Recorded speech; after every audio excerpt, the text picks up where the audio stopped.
Bem-vindos a mais um podcast da Lespe. A gente continua nessa programação especial em comemoração ao Dia da Consciência Negra, agora feriado estadual aqui em São Paulo. E para esse episódio eu recebo o deputado Reis do PT. Deputado, obrigada por participar aqui com a gente. Eu que agradeço pelo convite e sempre que puder me chame que eu venho. Pode deixar. Deputado, o senhor tem muitos projetos ainda nessa área, mas antes de seguir, para a gente entender um pouquinho das propostas, das bandeiras também do mandato, que tem toda aquela questão do bairro da Liberdade, queria primeiro que o senhor falasse para a gente qual que é a importância, por que é importante que esse feriado agora seja estadual. Primeiro que o fato de ter uma cidade feriado e outra não já é um problema, né? Porque você tinha várias cidades no entorno da capital que não tinham feriado no dia 20 e que estavam funcionando plenamente. E São Paulo, por conta do feriado, suas atividades eram todas paralisadas. Então, com esse advento de ser feriado em todo o estado de São Paulo, isso também vai ajudar bastante as outras cidades, as pessoas se programarem para fazer as suas comemorações, né? Então, é um dia de reflexão, um dia para... Aqui em São Paulo nós temos a Marcha da Consciência Negra, inclusive a Marcha da Consciência Negra, eu acho que me parece que é a 18ª ou 19ª edição, e ela foi institucionalizada no calendário da cidade de São Paulo por uma lei de minha autoria também. Né? Nós tínhamos vários problemas com a marcha, toda vez que ia fazer a marcha, a polícia vinha, multava o carro de som, a CET, dificultava a marcha, o acontecimento dela, porque eles tinham aquele entendimento que na Avenida Paulista só pode ter 3 eventos, né? Que a parada LGBT, o Réveillon da Paulista e a São Silvestre, né? E não pode ter mais outros eventos. Só que a Marcha da Consciência Negra, eu fui lá e comprovei junto ao Ministério Público que não era um evento, e sim uma manifestação. E as manifestações não são proibidas. Então, a partir daí, nós buscamos, com todas aquelas autoridades que têm responsabilidade na segurança, nas autorizações, né, de que a Marcha da Consciência Negra e agora no calendário da cidade de São Paulo não tivesse os problemas que teve durante os seus vários acontecimentos, né, os seus vários eventos, né, as suas várias edições. Então, o 20 de novembro é um dia para fazer a reflexão, é um dia para discutir a questão da igualdade racial, combater o racismo, né? Inclusive, a gente fala do mês da consciência negra, que é o mês de novembro, e não só o mês, também em vários lugares tem a Semana da Consciência Negra, tem atividade nas escolas municipais, escolas estaduais, em universidades. Então, toda essa questão do que foi, vamos dizer assim, o crescimento, o desenvolvimento, a formação do Brasil, né, a quantidade de pessoas negras que foram trazidas para cá no período da escravidão, em suma, a maioria da nossa população é negra, né? Então a importância está aí, o debate, a reflexão, a participação da sociedade e na valorização dessa questão negra, que é de suma importância, e também a implementação de políticas afirmativas, né? Políticas que possa compensar tudo aquilo que foi feito contra negros e negras no nosso país chamado Brasil. Bom, você falou aí, né, desse momento de reflexão, de discutir a desigualdade ou a igualdade racial, de promover a igualdade, de combater a desigualdade. O seu mandato, não só aqui como deputado, mas também quando você era vereador, sempre teve muitas políticas públicas que promovem isso, e é justamente por aí que a gente acaba começando a resolver essas temáticas, né, a avançar com essas temáticas. Então, trazer aqui primeiro primeiro tema, que é a respeito do bairro da Liberdade, porque a gente passeia no bairro da Liberdade, é um lugar muito turístico aqui na cidade de São Paulo, e a gente vai lá, tem toda a questão dos japoneses, da imigração, mas tem uma história também muito forte relacionada ao povo negro e indígena. Queria que o senhor explicasse para a gente, até porque tem leis que, como vereador, o senhor avançou, e aqui também, como deputado, também já começa essa discussão aqui na casa, que tem relação com o bairro também. É que antes do bairro ser nipônico, ele é essencialmente negro, né? Então, é um bairro onde nós tínhamos ali os quilombolas, os quilombos, né? Tinha a forca, onde hoje existe uma igreja, Nossa Senhora dos Enforcados, das Almas dos Enforcados, ali era uma forca, onde as pessoas eram levadas ali enforcadas, né? E principalmente as pessoas escravizadas, que muitas vezes fugiam dos seus senhores, né? Se aquilombola, ou aquilombava, ou se organizava em quilombos, né? E eram capturadas e levadas ali enforcadas. Índios, né? Porque os portugueses tentaram escravizar os índios, né? E os índios também eram enforcados ali. Então, existe a questão negra, a questão indígena, que se apresentou agora, mais recentemente, quando um empresário compra um terreno, faz a demolição do prédio e começa a escavar para fazer os alicerces, né, a base desse novo prédio que seria construído ali, um mini shopping, um outlet, e aí começa a aparecer as ossadas dos aflitos, as ossadas das pessoas que foram enforcadas e sepultadas ali. Então, ali é a história do primeiro cemitério de São Paulo. E chama Cemitério dos Aflitos porque, obviamente, se as pessoas iam ser enforcadas, elas vinham aflitas, né? Então, elas eram capturadas pelos bandeirantes, eram capturadas, vinham em canoagem pelo rio Tamanduateí, era levada ali enforcadas. Então, elas vinham aflitas e eram sepultadas, e por isso o nome Cemitério dos Aflitos. E com essa escavação, os arqueólogos estiveram lá e realmente foram encontradas nesse terreno 9 ossadas. Fato é que se nós demolirmos todos aqueles prédios, nós vamos encontrar várias outras pessoas que foram sepultadas ali, né? E também a história de um cabo da polícia, do Batalhão de Santos, o cabo Francisco das Chagas, conhecido como Chaguinhas, né? Que também promoveu uma rebelião na polícia. Hoje nós lutamos por valorização dos policiais, por melhoria salarial, né? Inclusive melhoria no vale-refeição, porque para você ter ideia, o vale-refeição do policial hoje é R$12. O que você compra com R$12, né? Então, ainda mais não só na cidade de São Paulo, mas em outros lugares, né? Não se compra nada mesmo. Não, e ainda o governo trata as polícias assim não trata com isonomia, né? Ele trata com desigualdade, né? Você tem para a Polícia Militar um teto de R$7.800, para a Polícia Civil R$5.400.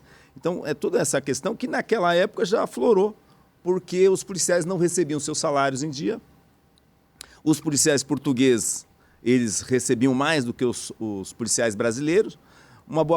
Em sua maioria, os policiais brasileiros eram negros, né? E por conta dessa rebelião, o governo determinou que o Chaguinhas fosse enforcado. E a história... E a forca era assim, é como uma arena, quando você vai assistir um jogo, né? Tá os jogadores jogando e todo mundo assistindo. O enforcamento também era nesse modelo de arena. Você fazia o enforcamento e a sociedade toda em volta assistindo, né, aquela agressão, né, aquela barbárie, pode-se dizer, né? E no caso do Chaguinhas, a história diz que a corda quebrou 1, 2, 3 vezes, né? E por conta de que, naquele momento, a corda, quando quebrava, a pessoa era absolvida. Então, quando quebrou a primeira vez, a multidão começou a gritar por liberdade. Quebrou a segunda vez, a multidão começou, isso é um milagre, liberdade, liberdade, liberdade. Então, o nome Praça da Liberdade vem desse episódio que aconteceu com o Francisco das Chagas em 1821. Né? E lá tem uma capelinha que se chama Capelinha, ela tem cerca de mais de 240 anos, né? Mais precisamente, acho que de 1759, que é a Capelinha das Almas dos Aflitos. Como eles vinham aflitos e eram sepultados em volta da igreja, então essa capelinha histórica, que está lá até hoje de pé, e que ao lado dela, esse terreno onde foi achada as ossadas, ela está justamente do lado dessa capelinha. Então, lá as pessoas vão lá pedir graça ao Chaguinhas, né? Você pode ver que tem vários bilhetinhos das pessoas pedindo milagres, né? Porque como aconteceu isso com ele, porque o Chaguinhas acabou sendo morto a pauladas, uma vez que a corda quebrou, o governo acabou tirando a sua vida a pauladas, mas as pessoas entenderam que isso era um milagre. Até hoje as pessoas vão lá fazer pedidos para o Chaguinhas, né? Você vai lá na igreja, não sei se você já conhece a igreja, já foi lá? Não, ainda não fui. Tem vários bilhetinhos lá, é uma coisa interessante. Vou passar depois, até porque é isso daí, né? A gente acaba indo no bairro da Liberdade, procura os restaurantes japoneses, enfim, aqueles mercados, e não vai na parte... Talvez seja tão importante, na verdade não é tão importante quanto, mas ali que é muito conectada à nossa história, né? A história do povo brasileiro como um todo. Então, a Capela dos Aflitos é uma delas. Então, quando esses fatos aconteceram, eu fui procurado na Câmara Municipal, que me trouxeram essa informação, e aí eu fui fazer uma visita lá no terreno, né? Fui lá e chamei lá o engenheiro que estava cuidando da obra, ele falou, não, isso é uma propriedade particular, que não caberia eu entrar lá. Mas eu falei, não, mas...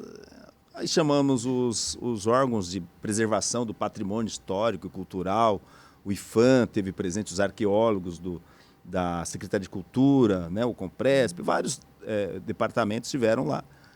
E fizemos uma grande audiência pública na Câmara Municipal, o Movimento Negro, muito ativo, participou dessa audiência. Vários, o CONEM, né, a CUT, várias comissões de entidades negras, né, o Instituto Tebas.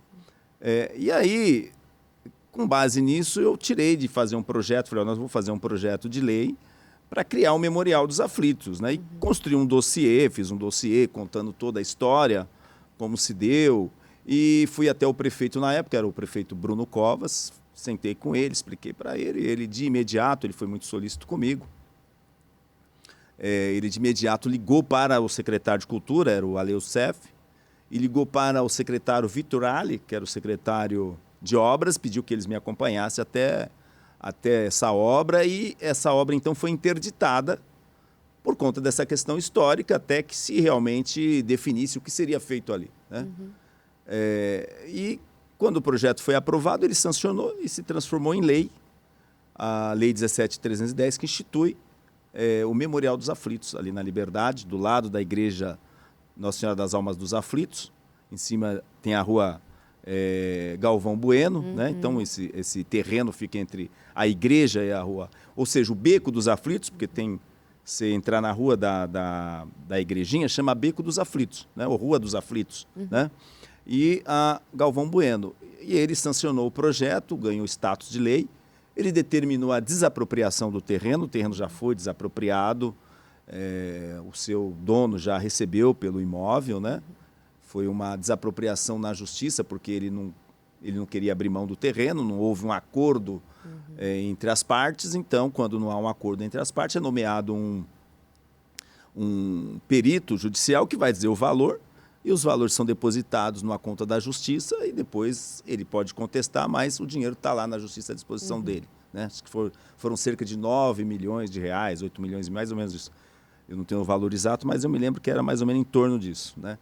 E agora foi feito um concurso para os escritórios de arquitetura elaborar um projeto, inclusive o primeiro lugar acabou desistindo, porque teve um problema com as pessoas que fazem parte. Lá tem o Namanca, que é uma entidade que organiza ali os trabalhos na Igrejinha dos Aflitos, né? O Instituto Tebas, e parece que houve algumas divergências por conta da forma como foi construído o projeto, e por isso acabou esse primeiro colocado desistindo. As informações que eu tenho, as últimas informações é que foi chamado o segundo colocado. Este parece que já assinou, inclusive, o contrato com a prefeitura. E eu estou em negociação com a Secretaria de Cultura, com a secretária Aline Torres. Inclusive, no dia 29, tive na prefeitura, com, inclusive, esses movimentos que têm divergência com relação ao projeto, né, para a gente tentar construir, com a participação deles, o melhor projeto de memorial possível, né? Então, levei eles para conversar com o prefeito. Mas o que eu sei, o desdobramento é que já aconteceu tudo isso, e eu estou em conversa agora com a secretária Aline Torres, para que esse escritório de engenharia, que foi o segundo colocado, possa vir à Assembleia aqui, a gente fazer uma audiência pública em que vai ser apresentado como será feito o Memorial dos Aflitos na Liberdade. Legal. Então já apresentar esse projeto e aí, depois disso, começar a construção. O projeto, ele é a parte arquitetônica, né? Uhum. Existe a questão da engenharia civil, né? Que aí vai implantar o projeto que foi feito por esse escritório, que aí você tem que licitar, Tá. né? Tem que fazer uma licitação, contratar uma empresa que vai ser a responsável pela edificação do projeto arquitetônico. Bom, você contou... Você viu que são várias fases, né? Não, ainda tem um caminhozinho aí pela frente, mas o mais importante... Não é, né? às vezes as pessoas falam, é muito fácil, vai lá e faz. Não. A questão pública tem várias nuances e é no tempo, uma lei aprovada, desapropriação do imóvel, pagamento do imóvel, o projeto arquitetônico, depois licitar a empresa que vai executar o projeto, para ela começar a fazer e, quando terminar, inaugurar. Então, isso ainda vai, talvez... A vontade do prefeito, pelo que ele falou comigo, é de inaugurar na gestão dele. Né? A vontade então seria bem... a vontade do prefeito. Mas, claro que existe fatos adversos à vontade nossa e à vontade de todos. Então, nem sempre aquilo que a gente quer... Eu ainda tenho algumas emendas de quando eu era vereador que estão sendo executadas, né? Obras de drenagem, pavimentação de vielas. E esses dias você viu a chuva que caiu, né? Então você vê, as pessoas estão trabalhando, a chuva foi lá e lavou todo o concreto. É um fato adverso à nossa vontade. A gente quer um trabalho de excelência e muitas vezes aparecem fatos que acabam não contribuindo para que o resultado pretendido seja alcançado. Então, ele falou para mim na reunião com os representantes do movimento negro que ele quer inaugurar na gestão dele. Esperamos que até o ano que vem dê certo. Bom, e você falou um pouquinho dessa história também da praça ali, né? E quando o senhor ainda era vereador, teve o projeto que foi sancionado para mudar o nome lá da praça, para incluir África no nome também. E aí agora está dando seguimento a essa ideia aqui na Lesp, né? Como é que tem sido aí o próximo passo? O que aconteceu na praça, me parece que se eu não me engano, 2018, a filha do imperador do Japão, a princesa Maikon, filha do imperador Akihito, veio ao Brasil por conta dos 115 anos da imigração japonesa. Né? E foi visitar a Praça da Liberdade. E nós temos vereadores, bastante amigos meus na Câmara Municipal, o vereador Nomura, o vereador Jorge Rato, né, que é da comunidade japonesa. Tinha o vereador Ota, falecido, né? Mas foi um grande vereador. E eles, então, fizeram o projeto para colocar o nome Japão na Praça da Liberdade. Eu ainda argumentei da história negra, né?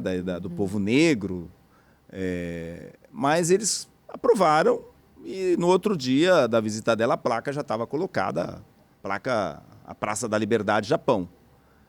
E o governador Márcio França correu e colocou a estação do metrô Japão Liberdade. Não sei se você andar no metrô, tá lá, Japão Liberdade. Aí eu comecei a argumentar da história dos Chaguinhas, da história dos enforcados, dos quilombos, da questão, ali era o Largo da Pólvora, as pessoas, ali não pertencia a São Paulo de Piratininga, era a periferia de São Paulo de Piratininga, né?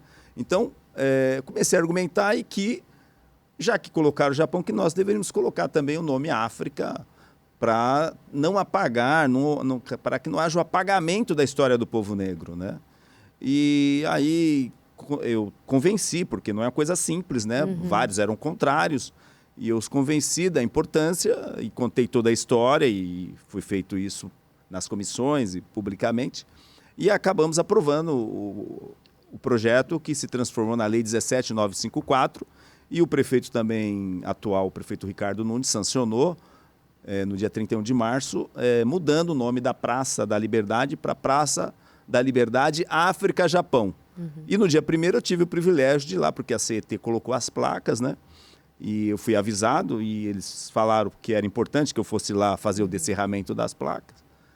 E eles cobriram as placas, eu tive lá debaixo de chuva, tava inclusive era a abertura do programa que a prefeitura que é uma ideia do Fernando Haddad, que o Fernando Haddad, quando prefeito, ele criou ruas abertas, né? Abertas ao povo, fechado aos veículos, né? Então, a Avenida Paulista, por exemplo, que é um grande sucesso, a Avenida Paulista, aos domingos, aos feriados, com essa política de ruas abertas, vira um corredor cultural, tem shows em várias esquinas, as pessoas se apresentando e o povo, obviamente que nós não temos praia aqui, e a gente, muitas vezes, o que o povo frequenta mais aqui são os shoppings, os cinemas. O shopping aqui é a praia do Paulistano, né? Exatamente. Que falam. Agora virou a Paulista. E agora é a Paulista, e é um sucesso a Paulista, né? Então, essa ideia ele levou para a Praça da Liberdade, criou lá também o programa Rua Aberta, né? Aberta ao povo, fechado aos veículos. E aí, nesse dia do descerramento das placas, com Praça da Liberdade África Japão, também foi o lançamento da Liberdade, Ruas Abertas na Liberdade, né? Então, várias barraquinhas, vários artesãos, comida, pastel, e eu achei muito interessante e já casou com esse descerramento das placas, né? Então, eu vejo que a Praça da Liberdade, ela realmente cada vez mais se coloca como um ponto turístico. Com o advento do Memorial dos Aflitos, vai ser um ponto de visitação por escolas, que vai conhecer bem a história da liberdade, a história do povo negro, a história dos aflitos, a história dos Chaguinhas, que muitos não conhecem, né? Então, é um grande feito para a questão negra, para a questão racial, né? Que seja realmente lembrado e a história seja colocado para todos conhecerem ela, porque muitos não conhecem, né? Então, a história da liberdade, a Praça da Liberdade África-Japão e o Memorial dos Aflitos, que muito em breve nós teremos o privilégio, vamos ter o privilégio, você vai estar presente também, de inaugurar, de entregar para a sociedade essa tão importante política. Bom, ainda como vereador, você também aprovou um outro projeto, né, que virou lei, que institui cotas. E aqui, como deputado, tem um projeto que está em tramitação aqui, que institui o programa Selo Igualdade Racial. É o projeto de lei 1397. Queria que falasse um pouquinho dessas duas propostas. Lá na cidade, na Câmara de São Paulo, eu aprovei essa lei do Selo da Igualdade Racial. Então, já existe na municipalidade. E a ideia é trazer essa política para o Estado como um todo, né? O que é o Selo da Igualdade Racial? É para você estimular o setor privado a produzir políticas afirmativas. Então, por exemplo, uma empresa que tenha negros, negras nos seus cargos de direção, né? Que tenha participação, que tenha... E nós temos empresas, por exemplo, Carrefour, eles têm políticas afirmativas, a Baia do Brasil tem políticas afirmativas. Então, nós temos... Se você pegar a Globo, ela, em vários momentos, você vai ver que na sua programação, nas suas novelas, ela inclui bastante atores negros, né? Na sua programação. Isso é fruto de um debate que vem de muitos anos, né? Um debate e também quando houve aquele jornalista que falou palavras racistas e o Educafro, na época, foi para cima e acabou gerando toda essa lógica de que ela pudesse ter mais participação de negros e negras em sua programação. E isso é o que a gente quer nas empresas. Então, o Selo da Igualdade Racial é para incentivar que as empresas privadas, assim como o poder público tem políticas afirmativas, como é o caso da Prefeitura de São Paulo, de acordo com a Lei 15.939, toda vez que ela for fazer um concurso, que ela colocar um edital de concurso na praça, você vai ver lá que vem 20% para a NNA, que é fruto dessa lei de minha autoria, 20% para negros, negras e afrodescendentes. Né? Essa ideia também eu estou trazendo para o Estado. Eu protocolei um projeto nesse sentido aqui também, porque aqui você tem uma política de pontuações, de pontos. E nós queremos buscar uma política de percentual, porque você pode ter a ampla concorrência, onde negros e negras concorrem na ampla concorrência, mas você tem pelo menos 20% ali que vai ser com exclusividade para negros e negras. Aí as pessoas falam, não, mas a gente não quer nada. Não, mas não está dando nada. É uma política afirmativa e que a pessoa também tem que comprovar o conhecimento, ela tem que, se o concurso exige um nível superior, ela tem que ter o nível superior e ela tem que passar na prova, né? Ela não vai entrar na cota, porque muitas vezes quem está de fora acha que quem entra numa cota é porque está ganhando um cargo. Não está ganhando, ele tem que comprovar o seu conhecimento, ele tem que comprovar os seus títulos, né? Então, tem concurso que exige títulos, provas de títulos no cargo, os diplomas, tem que apresentar tudo isso. E, obviamente, a cota existe para que haja realmente uma redução da desigualdade étnico-racial na pirâmide da administração pública. Então, você pega a Prefeitura de São Paulo, nós tínhamos 300 procuradores, 2 negros, 298 brancos. Procuradores, eles precisam ter o AB, ele precisa ter feito o curso de direito, né? Ele é um bacharel em direito e aprovado na ordem dos advogados. E tem que ter prática jurídica, ele tem que ter pelo menos 3 anos de prática jurídica. Então, a pessoa que vai entrar na cota, ela tem que ter tudo isso. Ela não vai, agora eu entrei de procurador aqui sem ter todas essas regras, sem cumprir tudo. E tem que passar na prova, né? Mas naqueles 20%, mesmo que eu não goste, eu vou fazer uma entrevista, muitas vezes as pessoas podem ser reprovadas na entrevista. Eu tenho uma prova oral, por exemplo, que as pessoas... a área jurídica tem prova oral, que as pessoas perguntam e você responde. Então, muitas vezes, há perseguição por conta do fator cor. Então, só que, nesse caso, quando você estabelece a cota, ali, se eu não reprovar você numa entrevista, mas o outro que vier terá que ser negro. Por isso que é a importância dos 20%. E quando terminou esse concurso, na gestão do professor Fernando Haddad, ele abriu um concurso para 70 procuradores municipais. E são cargos que estão na cúpula, no topo da pirâmide, né?